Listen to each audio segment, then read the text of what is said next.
তো দেখো বন্ধুরা, আমাদের সানডে স্পেশাল আলু পেঁপে দিয়ে মটন একদম দুর্দান্ত হয়েছে। যেরকম হচ্ছে মানে স্বাদ এসছে আর সেরকমই গন্ধ। তো আমি যেরকমভাবে দেখাচ্ছি তোমরা পুরোটা এইভাবে একদিন হচ্ছে বানিয়ে দেখো, জাস্ট অসাধারণ লাগবে মটনটা এইভাবে খেতে। তো তোমরা পুরো রান্নার পদ্ধতিটা দেখতে থাকো।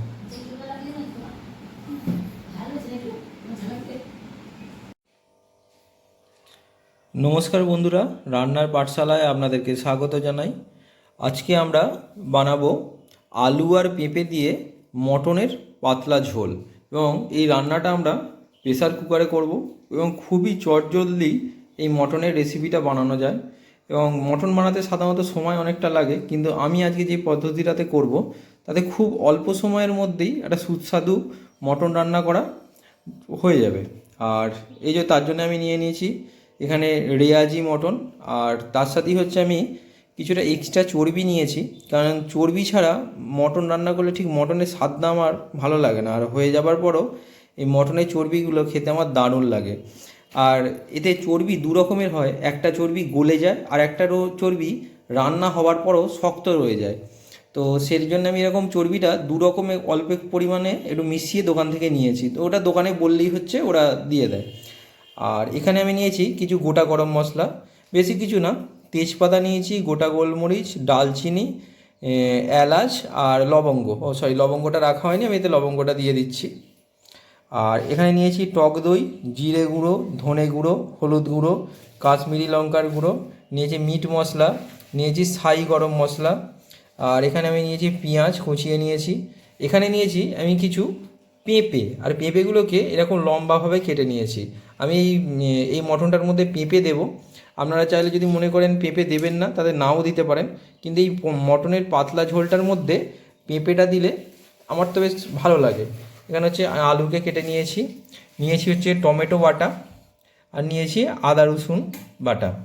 এই টোটাল উপকরণ, আর আমি পুরো রান্নাটাই সর্ষের তেলে করব।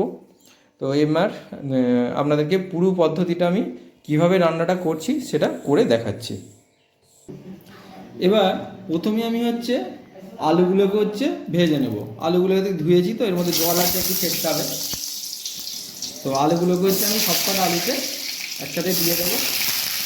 আর এই যে এর মধ্যে একটু হলুদ দিয়ে দেবো, তাহলে আর আলুটা থেকে জলটা অতটা হচ্ছে ছেটকাবে না।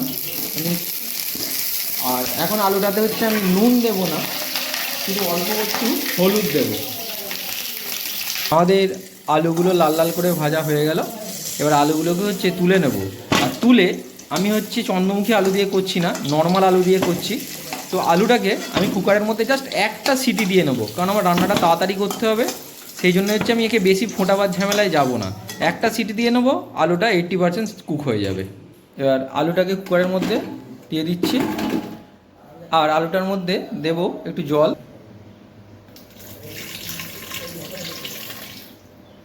দিয়ে, এটার মধ্যে দিয়ে দেবো অল্প একটু নুন। নুন দিয়ে আলুটাকে একটু সেদ্ধ করলে আলুটার মধ্যে একটু নুন ঢুকে যাবে। এবার হচ্ছে পেঁপেগুলোকে ভেজে নেব। তো দেখো বন্ধুরা, আমি আলুটাকে সিটি মেরে নামিয়ে নিয়েছি, তার সাথে পেঁপেটাও আছে একটা। আর হচ্ছে এবার আমি মাংসটাকে কুকারের মধ্যে দিয়ে দেবো। তো এটার মধ্যে আমি এবার কিছু গোটা গরম মশলা অ্যাড করব। এই যে গোটা গরম মশলাটা আমি হচ্ছে এর ভিতরে দিয়ে দিচ্ছি। এবার এতে দেবো অল্প একটু নুন। নুনটা খুব বেশি এখানে দিতে যাবে না, তো বুঝতে পারবে না হয়তো।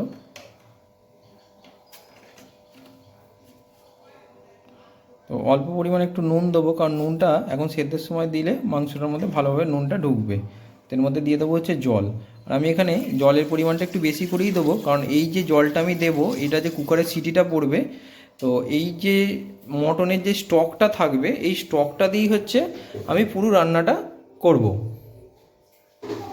তো এবার কুকারটাকে আমি বন্ধ করে দেবো, দিয়ে হচ্ছে কুকারটা আমি 4টে সিটি দিয়ে দেবো। এবার আপনাদের মানে কুকার অনুযায়ী আপনারা সিটি দেবেন, কারো 4টেও দিতে লাগতে পারে, কারো 8টাও দিতে লাগতে পারে। তো সেটা আপনাদের কুকারের ক্যাপাসিটি অনুযায়ী আপনারা দিয়ে দেবেন। আর আমি আমার ওভেনের যেই সাইডের ওভেনটা ছোট সেই সাইডটায় হচ্ছে আমি মাংসটা বসিয়েছি। তার কারণটা হচ্ছে এটাতে খুব আমি মানে তাড়াতাড়ি হিটে সিটিটা পড়ুক সেটা চাই না, একটু টাইম নিয়ে সিটিটা পড়ুক, তাতে কী হবে মাংসটা খুব ভালো সেদ্ধ হবে। এবার হচ্ছে কড়ার মধ্যে তেল চাপিয়ে দিয়েছি, তো তেলটা হিট হতে জাস্ট একটু টাইম লাগবে। এবার হচ্ছে সবার আগে আমি পেঁয়াজটাকে ভেজে নেবো, এবং এখানে একটা মানে গ্রেভি তৈরি করবো, একটা কষা, এটা ভালোভাবে কষিয়ে একটা গ্রেভি এই উপকরণগুলো দিয়ে তৈরি করবো। আর এখানে আমি হচ্ছে এখন আর কোনো মানে গোটা গরম মশলা ব্যবহার করব না। আমি এই তেলটা গরম হচ্ছে, এটার মধ্যে দেবো অনলি গোটা জিরে। এই গোটা জিরে তেলটা আমার অলরেডি গরম হয়ে এসছে, এবার এর মধ্যে দিয়ে দিচ্ছি আমি গোটা জিরে, বেশ খানিকটা দেবো। দিয়ে এবার আমি এর মধ্যে দিয়ে দেবো পেঁয়াজগুলো। আমি পেঁয়াজটাতে সামান্য একটু নুন দিচ্ছি, তাতে কী হবে পেঁয়াজটা তাড়াতাড়ি ভাজা হয়ে যাবে। কিন্তু আমি আলুতেও নুন দিয়েছি আর মাংসতেও নুন দিয়েছি, সবই অল্প অল্প করে, সেই জন্য ম্যানেজ করে নুনটা দিচ্ছি। তো দেখো বন্ধুরা, তো পেঁয়াজটা আমার পুরো একদম গোল্ডেন ব্রাউন করে ভাজা হয়ে গেছে। এবার আমি এখানে নিয়েছি আদা রসুন বাটা, এই আদা রসুন বাটাটা আমি দিয়ে দেবো। দিয়ে হচ্ছে এটাকে ভালো করে আমি আদা রসুনের কাঁচা গন্ধটা যাওয়া পর্যন্ত ভালো করে ভেজে নেব।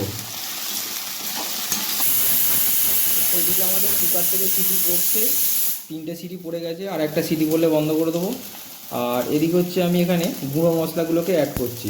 তার জন্য প্রথমে নিয়ে নিলাম ধনের গুঁড়ো, জিরে গুঁড়ো, দিয়ে দেবো হচ্ছে হলুদ, দেবো হচ্ছে কাশ্মীরি লঙ্কার গুঁড়ো,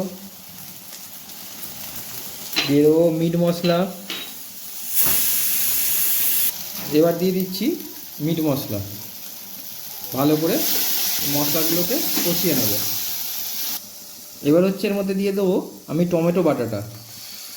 টমেটো বাটাটার একটা কাঁচা গন্ধ থাকে, সেই টমেটো বাটার গন্ধটা কাটা পর্যন্ত একটু এটাকে সময় দিতে হবে।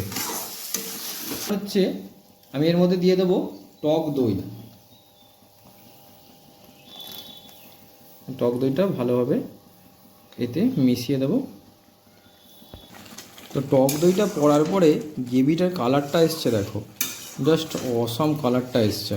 আর এখান থেকে এবার এইগুলো তেলগুলো ছেড়ে যাচ্ছে, দারুণ লাগছে। এবার আমাদের হচ্ছে মাংসটা কুকার থেকে যখন সিটি পড়ছে, গোটা গরম মশলা দিয়ে সেদ্ধ করেছি বলে একটা দুর্দান্ত অ্যারোমার মধ্যে থেকে বেরোচ্ছে। আর যারা নতুন বন্ধু ভিডিওটা দেখছেন, তারা প্লিজ আমাদের চ্যানেলটা সাবস্ক্রাইব অ্যান্ড ফলো করে দেবেন, এটা আপনাদের কাছে আমাদের একান্ত অনুরোধ। ধন্যবাদ। মাংসটাকে কুকার থেকে বার করে নিচ্ছি, আর এই যে মশলাটাকে আমি কষিয়েছি, এই মশলাটার সাথে আমি মটনটাকে খানিকক্ষণ কষিয়ে নেব। কারণ অলরেডি ওটাকে আমি গোটা গরম মশলা দিয়েই করেছি, তো কিন্তু এই মশলাটার যে আমি বানিয়েছি, এই মশলাটা ওর ভেতরে তো ঢুকতে হবে। তো সেই জন্য আমি এটাকে খুব বেশি না, মিনিট 10 মতন হচ্ছে এটাকে আমি মানে এর মধ্যে কষিয়ে নেব। আর এই যে পদ্ধতিতে আমি রান্নাটা করছি, আলু কুকারে একটা সিটি দিয়ে নিলাম, মাংসটাকে সিটি দিয়ে সেদ্ধ করে নিলাম, এই পদ্ধতিতে তোমরা কি রান্নাটা করে দেখবে, খুব তাড়াতাড়ি হচ্ছে রান্নাটা হয়ে যাবে। তো আমাদের মটনটা দেখুন কি দারুণ কালার এসছে, আর খুব সুন্দর কষানোটাও হয়েছে। এবার আমি এর মধ্যে আলু আর পেঁপেগুলোকে দিয়ে দেবো। আর আপনাদের যদি কেউ কারোর মটনে পেঁপে খেতে মানে ভালো না লাগে, আপনি পেঁপেটা অ্যাভয়েড করে যেতে পারেন, বাকি রেসিপিটা এক রাখতে পারেন। তো আলুটা আর পেঁপেটা মাংসর সাথে কষানো হয়ে গেছে। কারণ আমার কুকারের মধ্যে হচ্ছে যে স্টকটা মটনের ছিল, সেটাকে হচ্ছে আমি এর মধ্যে দিয়ে দেব। আর এই স্টকটাই হচ্ছে আমি আর অন্য কোনো জল দেবো না, এই স্টকটা দিয়েই পুরো বাকি রান্নাটা এবার হবে। তো দেখো বন্ধুরা, আমাদের আলু পেঁপে দিয়ে মটনের ঝোল রেডি হয়ে গেছে। সো এবার এটাকে আমরা নামিয়ে নেব।